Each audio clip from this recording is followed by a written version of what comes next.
लोकसभा में आज वंदे मातरम के 150 वर्ष पूरे होने पर चर्चा आयोजित हुई। चर्चा की शुरुआत प्रधानमंत्री ने की और कांग्रेस पर मुस्लिम लीग के दबाव में वंदे मातरम के टुकड़े टुकड़े करने का आरोप लगाया। जवाब प्रियंका गांधी की तरफ से आया। बकौल प्रियंका गांधी, वर्तमान मुद्दों से ध्यान भटकाने के लिए मोदी सरकार ऐतिहासिक तथ्यों को गलत तरीके से पेश कर रही है।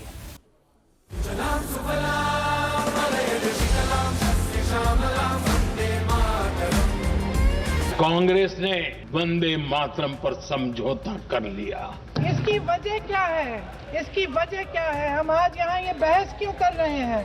हमारा राष्ट्रगीत है, इस पर क्या बहस हो सकती है? मोहम्मद अली जिन्ना ने वंदे मातरम के विरुद्ध का नारा बुलंद किया। जवाहरलाल नेहरू को अपना सिंहासन डोलता दिखा। जितनी देर हमारे प्रधानमंत्री देश के प्रधानमंत्री रहे हैं, 12 साल हो गए हैं, लगभग उतने ही सालों के लिए जवाहरलाल नेहरू जी जेल में रहे। किस लिए? इस देश की आजादी के लिए। उसके बाद 17 साल के लिए प्रधानमंत्री रहे। कांग्रेस ने मुस्लिम लीग के सामने घुटने टेक दिए। प्रधानमंत्री जी ने भाषण दिया, उसमें उन्होंने कहा कि 1896 में पहली बार गुरुदेव रविंद्रनाथ टैगोर ने ये गीत एक अधिवेशन में गाया। उन्होंने ये नहीं बताया कि कौन सा अधिवेशन था। हिंदू महासभा का अधिवेशन था, आरएसएस का अधिवेशन था। किस बात से कतरा रहे थे कि ये कांग्रेस का अधिवेशन था? वंदे वंदे वंदे। मौका था राष्ट्रीय गीत वंदे मातरम के 150 साल पूरे होने पर लोकसभा में आयोजित विशेष सत्र का। शुरुआत पीएम मोदी के भाषण से हुई। करीब 60 मिनट के भाषण में प्रधानमंत्री के निशाने पर रही कांग्रेस। पीएम ने अपने भाषण में बार बार कांग्रेस, नेहरू और जिन्ना का जिक्र किया। जिन्ना से लेकर टैगोर की चिट्ठी तक इतिहास की कई परतें खोली। वंदे मातरम के इतिहास की चर्चा करते हुए पीएम मोदी ने कहा कि वंदे मातरम के साथ विश्वासघात क्यों हुआ, इसके साथ इतना बड़ा अन्याय क्यों हुआ। वंदे मातरम के प्रति मुस्लिम लीग की विरोध की राजनीति तेज होती जा रही थी। मोहम्मद अली जिन्ना ने लखनऊ से 15 अक्टूबर 1937 को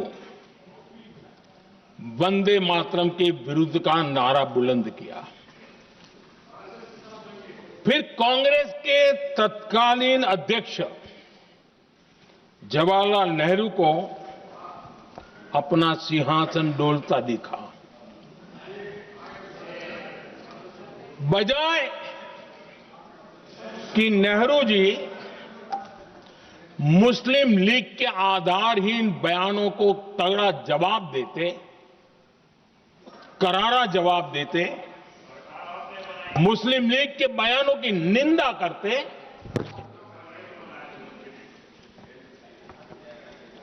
और वंदे मातरम के प्रति खुद की भी और कांग्रेस पार्टी की भी निष्ठा को प्रकट करते हैं। लेकिन उल्टा हुआ। वो ऐसा क्यों कर रहे, वो तो पूछा ही नहीं, न जाना। लेकिन उन्होंने वंदे मातरम की ही पड़ताल शुरू कर दी। प्रधानमंत्री ने आरोप लगाया कि कांग्रेस ने मुस्लिम लीग के सामने घुटने टेक दिए, वंदे मातरम के टुकड़े कर दिए। साथ ही उन्होंने तुष्टीकरण का भी मुद्दा उठाया। पूरे देश में देशभक्तों ने इस प्रस्ताव के विरोध में देश के कोने कोने में प्रभात फेरियां निकाली, वंदे मातरम गीत गाया।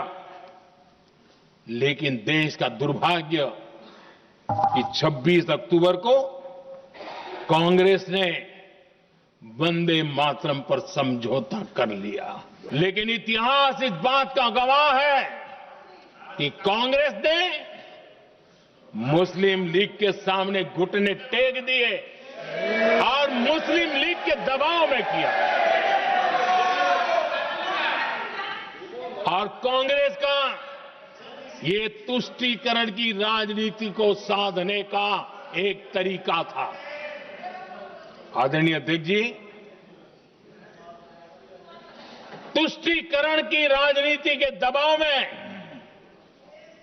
कांग्रेस वंदे मातरम के बंटवारे के लिए झुकी। इसलिए कांग्रेस को एक दिन भारत के बंटवारे के लिए झुकना पड़ा।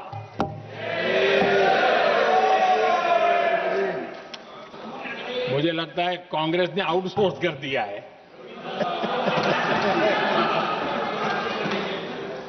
आज भी कांग्रेस और उसके साथी और जिन जिन के नाम साथ कांग्रेस जुड़ा हुआ है, सब वंदे मातरम पर विवाद खड़ा करने की कोशिश करते हैं।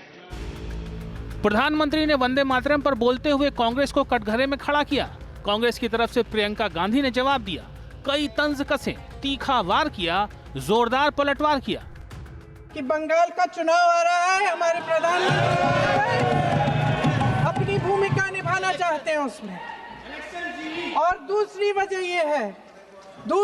ये है, ये मकसद है, पुरानी मकसद इनकी अध्यक्ष महोदय, कि जिन्होंने स्वतंत्रता की लड़ाई लड़ी, जिन्होंने देश के लिए बड़ी बड़ी कुर्बानियां दी, उन पर सरकार नए आरोप लादने का मौका चाहती है।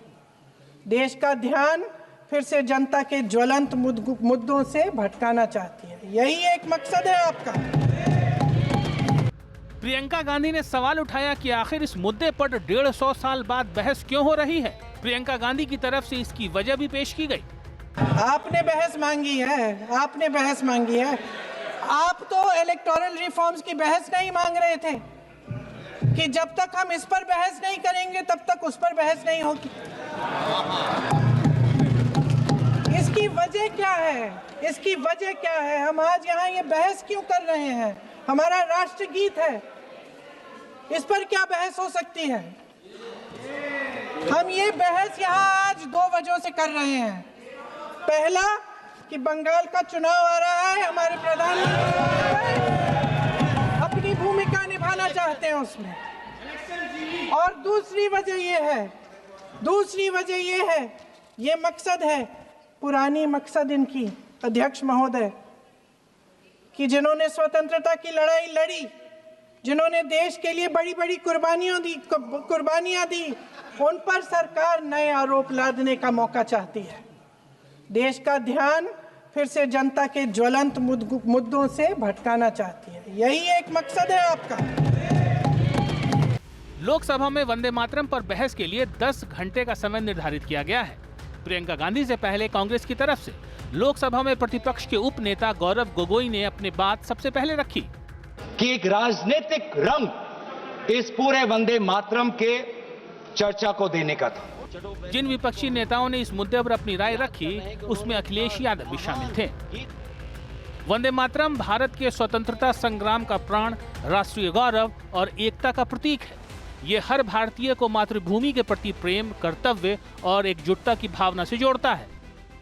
बंकिम चंद्र चटर्जी इस गीत के रचनाकार हैं। वंदे मातरम को पहली बार 7 नवंबर 1875 को साहित्यिक पत्रिका बंग दर्शन में प्रकाशित किया गया था।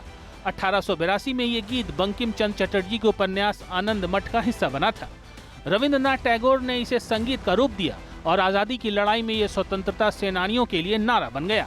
24 जनवरी 1950 को भारत सरकार ने वंदे मातरम को राष्ट्रीय गीत का दर्जा दे दिया था। वंदे मातरम पर संसद में बहस हो रही है। इस मुद्दे पर बंगाल की सियासत सरगर्म हो गई है। पश्चिम बंगाल के सीएम ममता बनर्जी ने बीजेपी को कटघरे में खड़ा किया है। एक प्रेस कॉन्फ्रेंस में ममता बनर्जी ने कहा, मैंने सुना कि बीजेपी के कुछ लोग कह रहे हैं कि वे नेताजी की सराहना नहीं करते। तो बताइए, आप नेताजी, टैगोर और राजा राम मोहन राय को सम्मान नहीं देते, फिर किसे देते हैं?